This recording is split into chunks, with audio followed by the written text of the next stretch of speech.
What's up, everybody? Welcome to the Pick Six Podcast, CBS Sports Daily NFL Podcast. I'm Will Brinson. I'm your host. It is Thursday, September 15th. If you're listening to the podcast in audio form, and it's Wednesday, September 14th. If you're watching live on YouTube, youtube.com/pick6. That also means it's a Brady Quinn Football Show. Pew, pew, pew, pew, pew, pew, pew, pew. And the debut of my bookshelves behind me, which clearly I didn't know how they would like. I didn't know how they would look when I got on StreamYard. There's a lot of footballs just sitting in shelves. A lot of footballs. It looks like you're an equipment manager and you've got all these like footballs waiting to be used. I know. Well, I put the bookshelves together, and then I was like, "Oh yeah, I guess I need stuff on there if I'm going to use it on the podcast." Humble brag, no big deal. Humble brag that I put it together. Yeah. I mean, nowadays I feel like everyone gets white glove service, and they have to have someone else come in and put it together. But do you like my bookshelves better than my? Oh, it's messing up my hair. There's a football in my house. The floating football. Floating football. I love the piano in the background. That really classes the whole thing up. Yeah, as I mentioned, a lot of people think that I'm the type of person who would have a piano, who would like purchase a piano without being able to play a piano. Didn't you once have Burt Bacharach over to play piano with your pops for like a Christmas party? I can't confirm nor deny that. Yeah. About something like the Brinson estate would have. That's right. A little twinkling the ivory and whatnot. Anywho, Brady Quinn, of course, joining me on this. World needs now. Hey, let me ask you something. That's a good song. I did watch Austin Powers recently. Did you really? Yeah, it was just on Netflix. I just randomly tossed it on. That's one of those movies that I forget what else I just saw. Oh, Billy Madison. We talked about this last week. I don't think so, but I talked about this with somebody. So like I was watching it, I was like, oh, this isn't as funny as it used to be. Like, it doesn't hold up. It doesn't hold up. Like there's some movies that do. Like I personally feel like Wayne's World was like before its time. So you look back and there's just like certain things that just make me laugh. Like every time they count us in to like a live shot when they're like, in 3, 2. Yeah. I'm like waiting for Wayne's World. I know they're like our set. Thing. I'm just waiting for that every single week. I know. Yeah, that does check out for a Wayne's World. Wayne's World was ahead of its time. It sure does suck. Wayne's World, that's right. Cassandra could play a mean version of Fire. Yes. Anywho, so Nathaniel Hackett on Monday night, and we realized that it's Thursday if you're listening to the podcast. So I want to try to spin this forward. Yeah. Well, there's also a perspective that like I could provide that I feel like maybe hasn't been touched on, but go ahead. Okay. Well, I was going to ask you if you thought that, are you going to defend the kick? Is that what? No, not at all. I was going to ask you if as a player in that locker room or on that team, like, did you start to question Hackett? Yeah. I think with every step of the way, like how the game flow of that game went, one of my concerns about them, and this was one of the stories out of camp, was they weren't hitting much. They looked soft in some of the preseason games. Kind of played out in that game too. You know, I knew that was the MO of Pete Carroll, and what they want to do traditionally is run the football and all that. But there was also a degree of like, Bradley Chubb, Randy Gregory, they really didn't get much pressure in the first half. I mean, Geno Smith, when there was pressure, made a play, but it was just weird. I mean, even on the outside of the perimeter, like Pat Surtain playing 10 yards off, and I'm like, all right, I mean, challenge DK Metcalf at some point. You know, you're not just giving him these easy catches for 8, 9, 10 yards. But I think the thing I took away from just listening to everything, one, how funny it was hearing Nathaniel Hackett the next day goes, definitely should have went for it. It's like, my bad. Yeah. I was wrong. I'm not even going to defend it. No one in the history of the world is going to sound like that ever as a head coach. Like that upbeat about like most. You know, I probably should have went for it.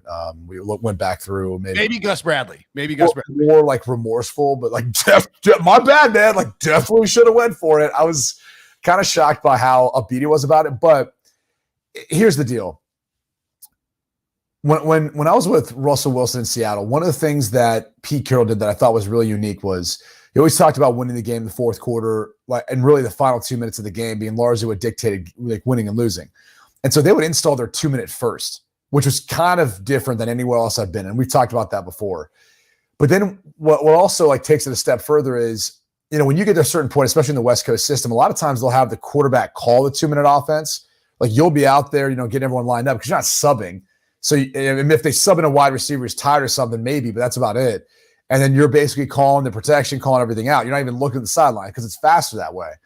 That's more of an old school thing. It's not done quite as much anymore, but there's still some coaches that'll have the quarterback do that.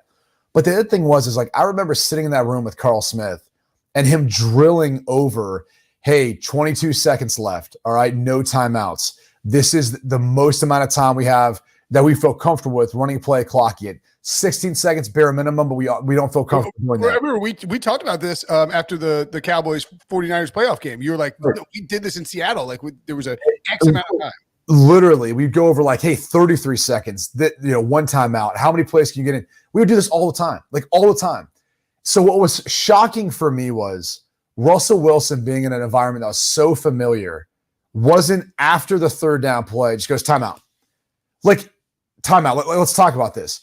What was the need to run the clock down? Like, as much as you look at Nathaniel Hackett, go first-year head coach, maybe he's trying to talk through this whole thing. They take some time off the clock, then burn a timeout. Okay, but they had still 2 other timeouts. They should have been thinking, like, even though McManus said 46, and that's where we're at now, we still need to preserve time in the event that we decide to go for this and want to move forward. Like, there never should have been a thought of not using a timeout right away, whether you got the first down on third down or didn't and got to the 46. So it was a little bit surprising that in that instance, though, Russell didn't just take over. Yeah. I mean, most quarterbacks, especially whether they're trained, you just come out. Like, you saw Peyton. Did you see Peyton Manning? Peyton's like doing like yeah, like that's how we're trained. Like, I'm watching it going, what the hell? Like, what are we doing? I mean, I was watching it going, what the hell? And I've never played quarterback, but I mean, like, and that's where you look at the decision from Nathaniel Hackett to, instead of justifying it, which I do think he talked through the process and said, hey, we got to the 46. That's where Brandon McManus told us we needed to get to. Now, that goes back on the head coach, though. So wait, Brandon, a 64-yarder? Like, are you sure about that? Like, kind of far. Like, let me just go through the history here of all the 60-plus yard kicks you've made.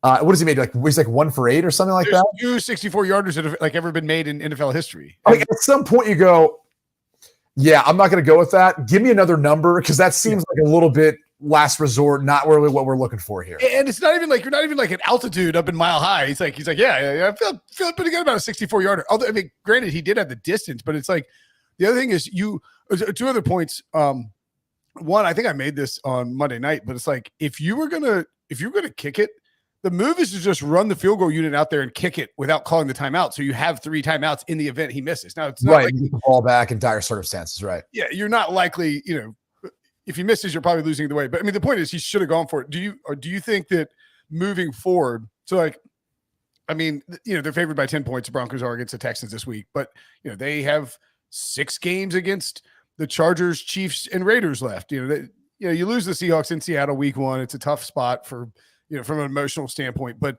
I mean, the bigger concern for me is just like how unorganized, or like how how Russ and Nathaniel Hackett and the Broncos is in general, like, just didn't look like they were on the same page. And you kept hearing, I can't remember if it was like, I think Peyton Manning mentioned it, because he said he talked to Russell, and he's like, I'm not sure who is calling the plays. And you sort of wonder, like, is that, like, that's a pretty big concern moving forward, right? Where it's, yeah, I mean, they know internally who is. I mean, they don't need to tell on the outside. I mean, look at the New England Patriots, for example. No, he was saying like between Russ and Hackett. Right. Like, Russ is going to call the plays sometimes, because that's, Russ, he's mentioned it being his offense. And I mean, it's definitely Nathaniel Hackett's offense. I mean, Russ might be making some audibles or having input, but well, that's what I'm saying. Like, at times you could tell that Russ was like changing the play call at the line, which is not unusual for a veteran quarterback. He played for a long time. I mean, if he needs to get in the best play, he can do that. That's probably part of when he got there, some of the things you want to talk to them about. That's not the bothersome thing to me. I think the bothersome thing is just situationally, like, as a first-time head coach, there's a lot of adjustments that you need to make throughout the course of the game. And I didn't think that Denver necessarily did that overly well. I mean, look, are they going to fumble the ball on the 1-yard line in another game this year? Probably not ever. The rest of the time, Nathaniel Hackett's head coach. Defensively, though, I thought that was the biggest departure that, like, watching that team from what they were with Vic Fangio. I was like, God, like, if they could only have Vic Fangio back, with his scheme for what they want to do with the defense, it just was a long departure from what they were. And I think they were a quarterback away under Vic. And now I don't know what to describe. That's an interesting. They were a quarterback away under Vic. It's like you were a quarterback away when you had that defense. Right. Now you're like you have a quarterback, but you might not have the defense. Right. Because, I mean, Geno Smith carved him up. And the Seahawks had a great plan. Don't get me wrong, but, Well, again, I think they took what the defense gave them, and the defense was giving them a lot. Yeah. This is a defense that, in my opinion, has Pat Surtain is one of the best cornerbacks in the league. And, look, I can imagine that Pat Surtain looks at DK Metcalf and goes, probably don't want to press him the entire game because there's going to be times when that big human being is going to be able to get by me, with his speed and with his size and strength. It's going to be hard to jam a guy like that at the line of scrimmage. But I also would imagine that it's hard to run up and tackle him, especially if he gets the ball in his hand quick and it can face me up. It's going to be hard to bring him down. So I might want to stop that process before it gets started and try to disrupt his route, disrupt the timing, and then hope that I can make a contested play on a football so he never catches the football in the first place. That's how I would view that. But I think you saw a lot more, post-tie coverage. You saw a lot more physicality from the defensive backs and the receivers, under Vic Fangio, and just better pass rush. Better against the run. Different ways of trying to kind of stop, gaps and so forth. So that was my biggest takeaway. It wasn't so much, Russell Wilson in the offense. I think that'll be a work in progress. They'll come along as he gets more comfortable and they develop chemistry. It was more the defense. Like you thought, okay, the defense is good. We don't have to worry about them. Let's talk about the offense, because largely the defensive personnel is the same with the exception of Randy Gregory. Yeah. And so that's what's alarming, was like, all right, is maybe this defense not going to be as good as we thought they were going to be in a division where you really need them to be. No, I think it's a fair point. I'm trying to think who's the most desperate team in the NFL going into week 2? Oh, I would say Carolina's desperately because their head coach is in a position where, you lose on a last minute field goal to the Browns with a backup. After storming back and taking the win in very improbable fashion. Yeah, and then now you've got a New York Giants team you're playing this week that, I don't know, you probably should beat or be competitive with. And if you don't, you're 0-2 and you're a head coach that needs to win. Otherwise, you might not be around anymore. So I think not only for Matt Rule, but it's probably for Baker Mayfield too, with all the talk and everything else and nothing really coming from that. So that's the team that I feel like, for those reasons, just with the quarterback head coach, which always seems to be the headlines, probably the most pressed for a win this week. Robert Saleh's keeping receipts right now. Apparently he's jealous of Brian Big Balls Dayballs getting Brian Dayballs. I like Brian Dayballs. Big Dayballs getting all the love from the New York. Did he say that? Is he mad? Is he annoyed? You don't come out and say you're taking receipts from the media giving you a hard time unless, look, it's just not a Robert. I didn't hear him say that. Yeah, it was on the front page of the one of the news publications out there. But look it up. One of the rags. Get a picture of him holding receipts, being like, I'm keeping receipts of all this. It's like, dude, really? That's great. I'm like, I don't know what people say. Like, the Giants went for 2 on the road, beat a team in the Tennessee Titans that people view as potentially a playoff team. And you couldn't even come in, close to covering a spread versus the Baltimore Ravens. So interesting. I'm taking receipts. I'd be more than happy to share them with all y'all when it's all said and done. Yeah. For people who continually mock and say the Jets won't do anything. Well, the Jets haven't done anything in a long time. They haven't. And look, they don't have the starting quarterback in. They have a really rough slate for the first, 9 games. And I'm not sure anyone's it's not that they're down on them. It's just, it wasn't really that close. In the first half, and then Baltimore pulled away, and the rest is history. So that tells me that Robert Saleh feels like his seat's a little toasty. I don't know if it is or isn't. And I think that's the interesting thing about it is, I think they will turn the corner if he's given enough time. What was interesting was it was so out of character for Robert Saleh, because he's like this poised, cool, calm demeanor type coach that usually doesn't pay too much attention to things that don't matter, like what the media thinks after week 1, right? And that was what was interesting, is he felt the need to come out and make that statement. And you're going, all right, are we focused? And the Jets were a bottom 3 or 5 storyline of the entire, no one was really even talking about the Jets. Right. You're just drawing attention to yourself by doing that. It's a little even then, are you keeping receipts of Vegas saying put your over under at 5 wins? How long does this list of receipts go? Is this my damn grocery store list that I get back from that? I'm looking at it going, I've got 3 kids. How much damn milk do we need? Oh my God, the milk is not. Amazing. I hate milk, by the way. I don't even drink milk anymore. Now, I used to drink a gallon a day, but now I barely even drink milk. Would you have trouble like using the bathroom if you're drinking a gallon of milk a day? No. What is with people having issues with like lactose now, getting at their older ages? Like I hear this all the time. I'll go crush a milkshake like on the regular whenever I want. I have zero issues. Is this like a thing now? Like older people can't drink milk? No, I mean just cheese and milk it clogs you up. Not me. I've never had. Maybe you're just a perfect human specimen.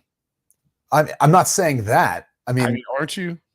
No, but I'm saying like milk's never been one of those things that I've thought like, oh yeah, all that dairy is just gonna tear someone up. Like no, not tear you up. Back you up. It backs you up. So it constipates you. Yeah. Yes. That doesn't make any sense to me. Like, Demo's like firing you. He's like, just break. Just go to break. I remember, I forget we were doing TV somewhere and they like didn't have many snacks. We might have been in LA when we were doing this. And I had a Fiber One bar. I was like, God, these Fiber One bars are so good. Like that's all they had though, right? Like I think it was during COVID. So we were out, doing TV, couldn't get catering. Like they didn't really have many options. And so I started eating these Fiber One bars. And I think after like 3 of them, I was like, oh God, that was a lot of fiber. And then at some point, I had like a 4th one later on in the day because I'm a glutton for punishment. And I was starving. I didn't really have eaten anything all day. And it was like, okay, now I see why they're calling them Fiber One. Like now I see what's happening here.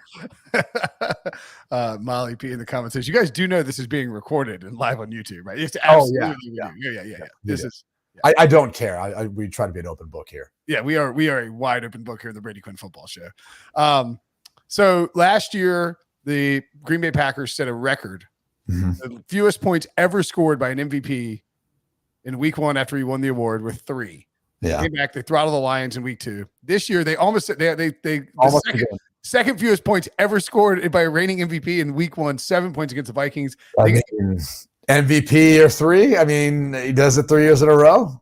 Maybe sole MVP. Because I think we talked about this before. Like Brett Favre's done it 3 years in a row, but he shared the 3rd one with Barry Sanders, which like if you actually go back and look, like I think Barry Sanders won like every other Player of the Year award. It was kind of like And by the way, like the Lions didn't have like the Lions won like 6 games or something like that. That's right. Yeah. Well, I felt like Barry Sanders was more the legitimate MVP, and it was like, but I guess what I'm getting at there is right now, anyways. But by the way, should we be worried about the Packers offense because last year when they bounced back, they had Devontae Adams, Aaron Jones, by the way, 3 receiving touchdowns last year in week 2. Devontae Adams had like 150 yards. What's your concern level with the Packers offense moving forward, knowing that, and seeing that there's just there isn't really a true wide receiver 1 or maybe even a candidate for 1? It'll develop. I mean, I think the promising thing is the harder part of the Christian Watson drop for what would have been a touchdown, right? Walk-in touchdown, right? The harder part is getting past a defense like that. Well, he's got that down. Now it's just about catching a ball that literally just fell in your lap that you somehow dropped, right? Couldn't that be a better throw in football? No. Like you could have sent a blind man down the field and he could have literally just been like, all right, put your hands out now. And he would have caught it, right? Yep. Like my concern isn't so much with the wide receivers. I think that'll come along. They didn't have Alan Lazard, but it's more about like Bakhtiari and Elgin Jenkins not being there. Like I think like what's up with Bakhtiari not being out there? He's really struggled to stay healthy now. Like I feel like those guys getting back helps solidify some things better in the run game, a little better protection. But it'll come around. Like it'll come along. We've seen this throughout Aaron Rodgers' career. Maybe not as an MVP dealing with the change of wide receiver, but we talked about this from Jennings to Jordy Nelson to Devontae Adams or James Jones or whoever else we could throw in the conversation. Yeah, they do a good job of that. I thought the Vikings, though.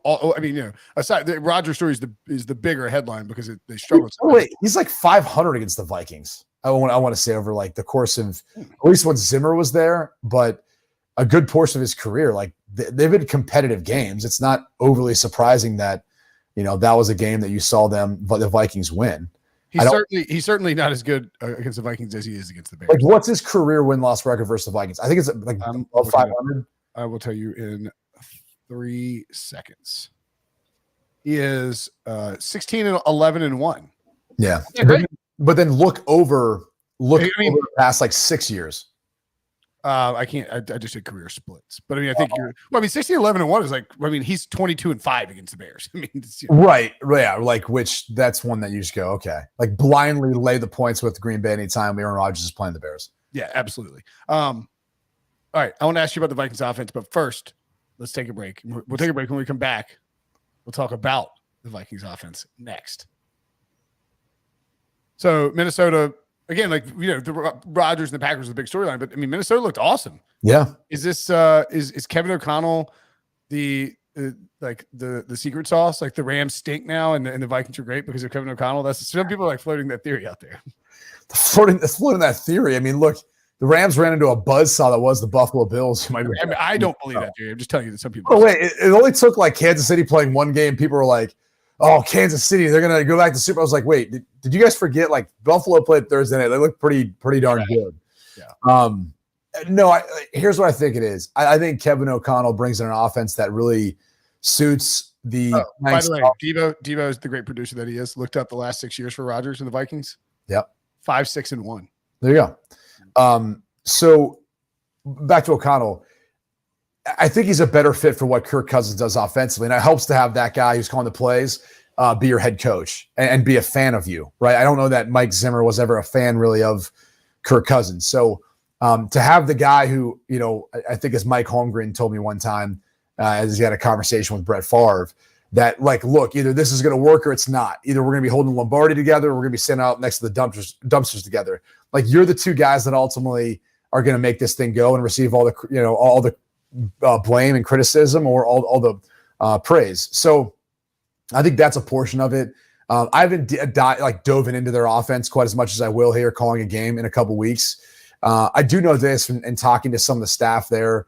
They just feel like it's better suited for what Cousins does. Not only for, the boots, the move of the pocket, but also how they work through his reads, progressions, and really set things up for Justin Jefferson, which clearly in that game, they took advantage of the fact that if Jair Alexander's not going to travel with Justin Jefferson, like they're going to find ways of getting him touches and getting him the football, which you think any offense will do that with their best wide receiver. So you think the defensive scheme too has largely changed to something where I think you're going to see it fits their personnel better.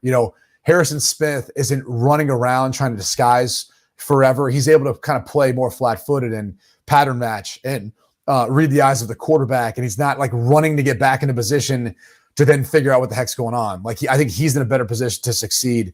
Danielle Hunter is in a better position to succeed, given the technique and what they're asking him to do up front. So it's just all around. I think it's a better fit for their personnel and what they're looking at trying to do. By the way, Jair Alexander was asked about it and said the game plan was to not allow 18 to beat us. Why it wasn't on him, that's not my call. Anybody watch me play, that's what I want. Even if it's out of character for what you do schematically, I just think it makes way too much sense when you have a guy who, in my opinion, with Justin Jefferson's arguably the best receiver in the game right now. Arguably the best cornerback. Right. And so you find ways of matching them up and just putting them on an island. And then you dare and you say, is Kirk Cousins going to throw his way? There's times when you are and there's times when you're not. It kind of depends on your comfort level and confidence in that right receiver and certain routes, getting open. So it's all just a matter of how it works out. I mean, if you go back and watch through like the Dallas Cowboys game and Tampa Bay, like I thought one of the most underestimated things was how they took away CeeDee Lamb and really forced Dak to go elsewhere. And one of the things that they did was the way they undercut a lot of the routes or played a trail technique. And one of the things you hate about that as a quarterback is CeeDee Lamb's not the guy that's going to be like a burner that's just going to beat you straight line speed downfield. Now they will do that every once in a while, but not that often. He's short, intermediate route, get the ball in his hands, let him run. Yep. Well, it's really uncomfortable for a quarterback if they're playing press or if they're playing even like a cover 2 trail technique where they're going to jam him and look to reroute and then just try to slide underneath him and kind of follow him. It's tough because as a quarterback, you kind of feel that and you really feel uncomfortable throwing any outbreaking route for sure. Because you feel like somebody's trying to definitely jump the route, right? And then even any in-breaking route. Because if you're a little bit behind, or a little bit off, it's done, right? Or if that window is tight, you really are going to have a hard time trying to fit it in there. So, there's different things you can do like that I think disrupt how quarterbacks feel. And that obviously wasn't the game plan for Green Bay versus Justin Jefferson, but it would be something that I think you try to look at and apply next time around when you play him. Well, I think I was going to ask you about the Cowboys anyway next, so that's a great accidental segue by you. That shows what a true pro you are.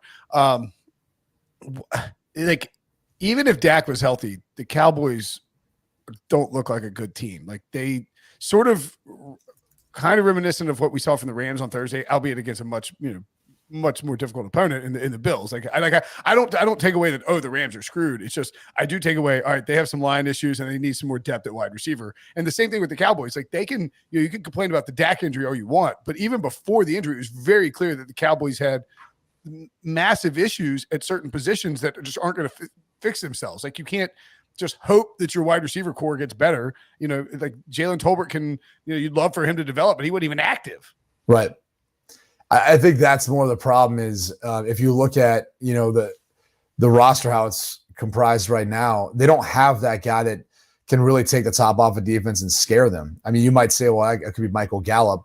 It didn't seem like he was that effective. I mean, Amari Cooper was that guy. You trade him away. And CeeDee Lamb is like one of those kind of possession receivers that I think he's great at getting separation at top routes and all that. But if he beats a guy off the line, he doesn't have the same type of speed to ultimately be able to make that huge play. Like I would say Kevontae Turpin, for example, has been a great story. What I think he was like MVP of the USFL. USFL MVP, and then had those two preseason. Like he's the type of guy that's got legitimate speed, but he's also not the type of guy you're going to put out there. He's tiny, and he's kind of had a hard time catching on since he really has been playing professional football now. But like that's more the type of speed you're looking for, like breakaway speed. It's not that. So there's just no compliment. I mean, unless it's Dalton Schultz or you get in a bunch of 2-back sets where you've got Zeke and Tony Pollard in the backfield, then maybe you give a defense more to think about. But I just think it's tough sledding, with the way, even if you move CeeDee Lamb around, if you go watch that game they did, it's just he's still a focal point. Like there's nothing that really takes your eye or takes you away from having a guy still, if they're dropping into zone coverage, shade to the way where CeeDee Lamb is, or they're playing man, and you've got a free safety who's probably shaded to that side or probably has his eyes on CeeDee Lamb, knowing Dak can look you off all you want. Where he's going with the football. That's the NFL. Like not many game plans start where you're gonna have a pass play and CeeDee Lamb's not the first or second reading it, unless it's a screen or it's a different concept where you've got him singled up in the backside and you've got 3 receivers to the right or something like that. You've dealt with. But I said, with the Dak thing, did you ever deal with any kind of injury on the joint of your throwing hand? No, I never dealt with. I believe it's either an ulnar fracture or ulnar avulsion fracture, which Dr. Quinn, medicine man. But I mean, look, I've hurt my thumb before where it made it difficult to grip the football, and so the 4-week time window that Jerry Jones is tossing out. I mean, if it's truly fractured. I mean, bones usually don't heal until 6 weeks. Now they have like these bone stimulator things that are hoped to expedite the process of the bone healing. But even then, there could be some pain. He obviously had surgery. It's going to feel different with the surgery. I don't care what anyone tells you. When you put in screws or a plate or however they went about stabilizing that joint, you're going to kill some nerves. Your thumb's going to feel different. It's going to feel different. You're gripping the football. And so if he comes back after 4 weeks or whatever timetable Jerry threw out there, I just think you're going to see yourself in a similar position to Russell Wilson last year. He's not exactly the way he's capable of. And it's going to look funky for 3 or 4 weeks. And I think it's hard to swallow that considering how bad they looked versus Tampa. And look, give credit to Tampa. They're a great defense. But I mean, going into, the midpoint of your schedule where it's trying to make or break, like I think they won't admit they made a mistake by not having an insurance policy in a backup quarterback. Yep. And maybe they've tried to call around and like the price is just too high for some of the guys they're looking for. I was going to ask you. So I'm not theorizing this, and I don't want to suggest that it's like, all right, so Dak Prescott, before Mike McCarthy got there, never missed a game in his career. Now he's now going to miss like 2 big chunks of two or 3 seasons with Mike McCarthy as the head coach. I'm not suggesting that Mike McCarthy is the reason he's getting hurt, but I do think there's something to the fact that he got hurt trying to mount a furious comeback, right, against the Giants, I believe. And they were trailing because the coaching and the offense wasn't working very well. And then again, they were in a situation where he was having to throw late in a game against Tampa Bay because you'd scored 3 points. Is there any justification for suggesting that Mike McCarthy shoulders a little bit of the blame for Dak dealing with these medical issues? So it's an interesting question that you bring up, and I guess I'll do this. And I mean, Aaron Rodgers suffered some seasons where he didn't make it through. Well, under Mike McCarthy. So, I mean, it's kind of interesting. It's something to look at, right? I know it was in 2017, I believe. Aaron Rodgers missed a good portion of the season. I think 2013 too. I know for sure. Obviously, Mike McCarthy was the head coach at that point. I think 2017 he played 7 games. 2013 he played 9 games. Yep. Yeah, I mean, it's an interesting theory. I'd have to kind of come back through it more. I think the reality is the offensive line for the Dallas Cowboys has just gone downhill, and it's not a knock, but you've got a rookie left tackle. That's not by design. Tyron Smith is obviously supposed to be there. He's not.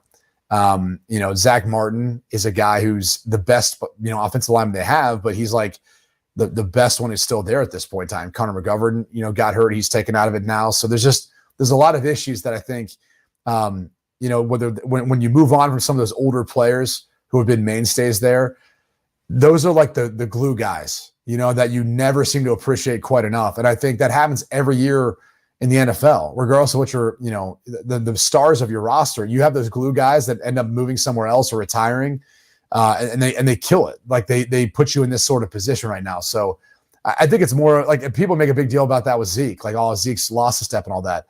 No, their offensive line isn't as dominant as it used to be. And when you watch those games, you still see him with some of that burst and the vision and all that. But the difference is he's not making that first cut down the field. He's making that first cut sometimes behind the line of scrimmage or at the line. Outside or Yeah.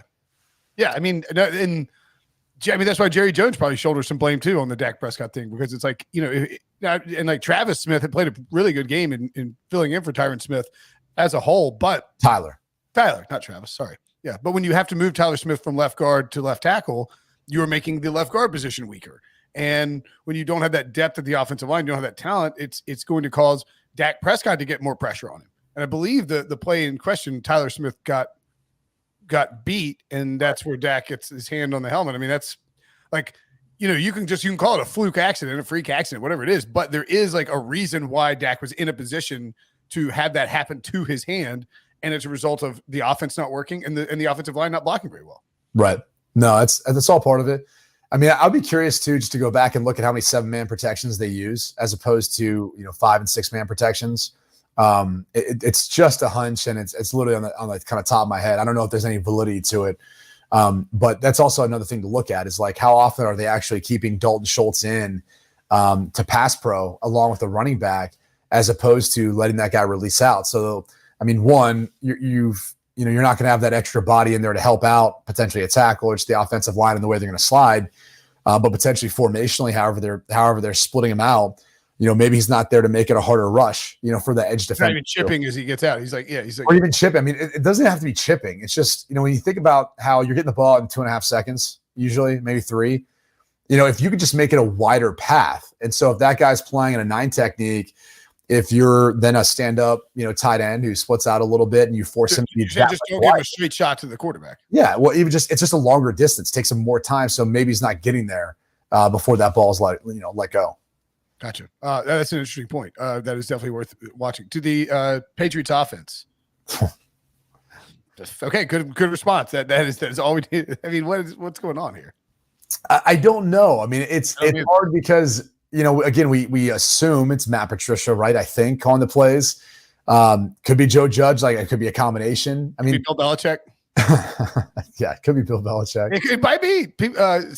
Matt Freeman, I was on a podcast with him. He pointed out that, and I'd forgotten this. Belichick called plays in Cleveland for 2 years. Yeah. I don't know. I'm not sure what to make of it. I think the one thing is, personnel wise, I thought they would be better suited on offense to find some big plays, but I just think they're having a hard time finding a rhythm. Like I said this, and I don't know.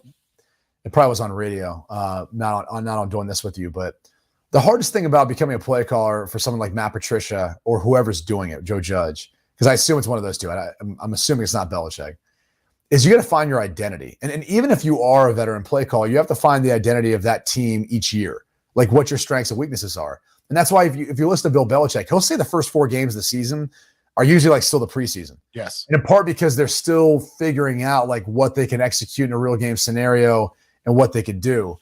And I just think it's hard to figure that out. if you can't figure out your personality and the type of play caller you are.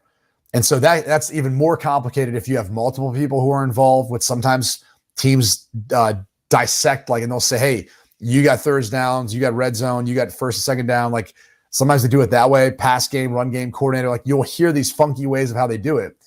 And I always feel like it becomes difficult. And, it's almost like working with a bipolar wife. It's like, all right, what am I getting right now? And it gets tough like that to deal with. Hypothetically speaking. Hypothetically speaking. My wife or AK. No one's talking about anybody's wife in reality. Hypothetical only. I mean, hypothetically. And then honestly, if I was talking about someone's wife, I mean, given all the banter and things you've said over the years, it'd definitely be yours, be AK, but it would definitely be yours. It would be yours. Actually, I'm definitely saying it'd be yours. I'm not saying that I've seen your wife like throw an axe at you before. I mean, I'm not saying that I've seen that. Oh no, wait, what were we playing? No, it was an axe, but it bounced off. Yeah. It ricocheted. Wait, was it an axe? We were throwing axes? No, axes. Remember, that's like the thing now. Like, hey, let's get a bunch of beer, let's get drunk, and let's throw axes, because that makes sense. Like, right. But no, wait, was it axes or was it? Wasn't knives. I mean, what else would it have been? But it was like a bocce style setup we were playing. Yes, I know. That's like a thing. They have a place down in South Florida. Okay, so it was the underground bar and we were like, but it was like it felt like you might have gotten like a serious like. And she's like, she definitely did it by accident, hypothetically. 100%. I mean, hypothetically. Okay, before we sure, I'll see that day too. Since it is Thursday when people are listening, Chargers and Chiefs are playing on Thursday night. That's right. What? Lay the points, baby. Lay the points. I think so too. Are the Chiefs back? Just kidding. The Chiefs never left. No, they never left. I think they're out to prove that Tyreek Hill, like, we appreciate everyone's concern about Tyreek Hill, but I don't know if you guys know this. We are Andy Reid and Patrick Mahomes. I mean, Sky Moore was like all the talk of the preseason training camp. Like, he was barely involved. I know. It's like, it's still Travis Kelce, like Juju Smith-Schuster, like all that. I think they'll be just fine. I think they will be. And I think, their defense has improved. The addition of Karlaftis helps. McDuffie's out though, right? Yeah, he's on IR now. Which, by the way, he looked phenomenal though. Yeah. Like, that was one of my biggest takeaways was, well, I mean, like their identification of players who can come in and immediately impact their roster between Sky Moore, Karlaftis, and McDuffie to that point. I mean, they hit on all of them. It's unfortunate he's now in IR. Hopefully he comes back at some point in the season. But no, I think they'll be just fine. And I think it's scary to think, like, I know we're going to try to hype up the Chargers and Justin Herbert and all that, but it's like, I've got to see someone else win this division. Yeah, I don't understand. By the way, the Chiefs are still plus 115 to win the division.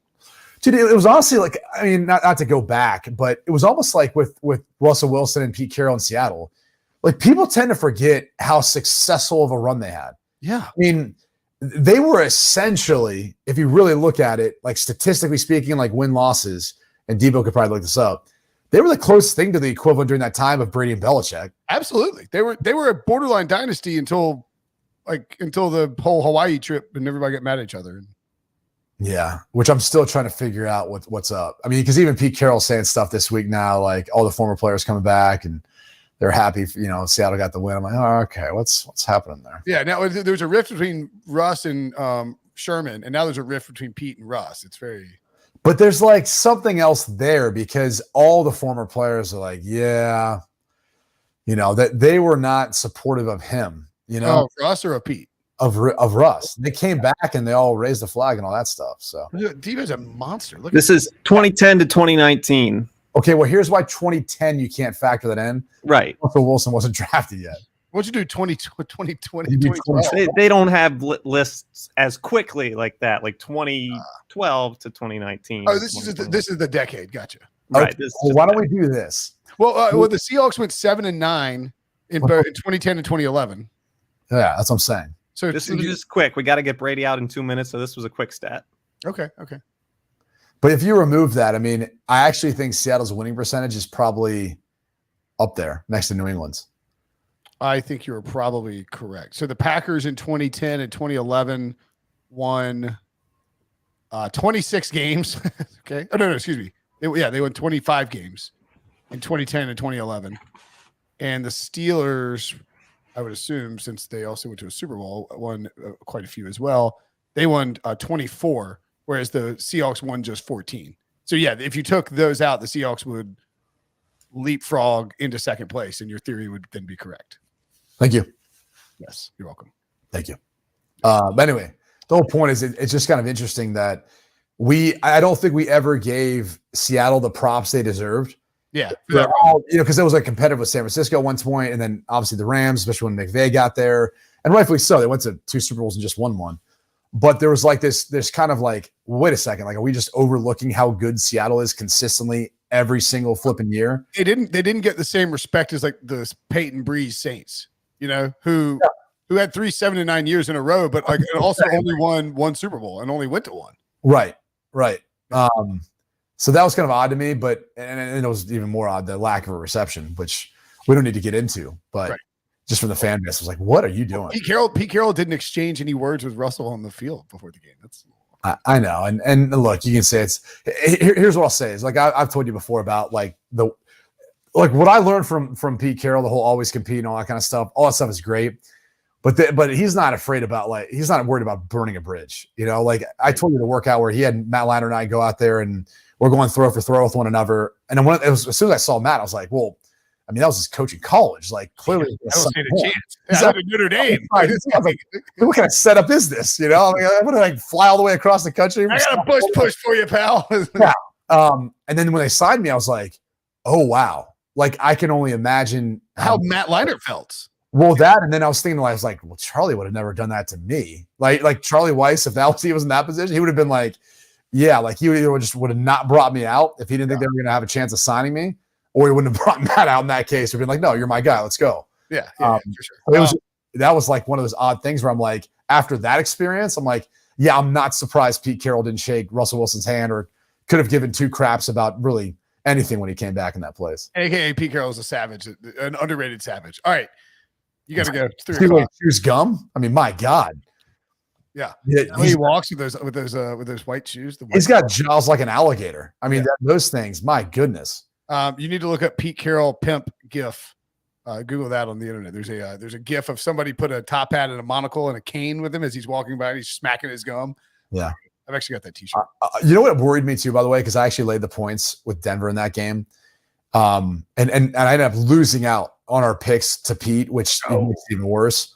But what made it worse was I immediately wanted to change my pick as soon as I saw Russell Wilson walking with a bow tie. It wasn't even the color of the suit; it was the bow tie, and I was like, cornball.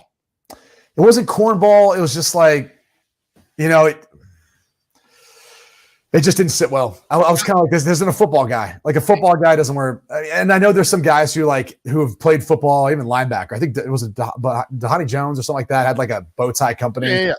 I was just kind of never like, that's not as savage as you need to be. Like, and how about the fact that he didn't bring a we might lose change of clothes. Like he had to wear that suit to the press conference afterwards. Right. It was like Step Brothers after the fact. You're like, oh, this isn't as funny anymore. Oh, this doesn't feel as cool. Yeah.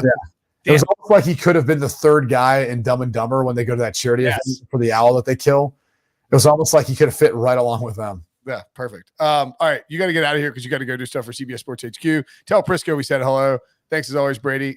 This is my favorite hour of the week. It's my favorite hour of the week. Followed up on Wednesdays with my worst hour of the week, having to be with Pete for an hour.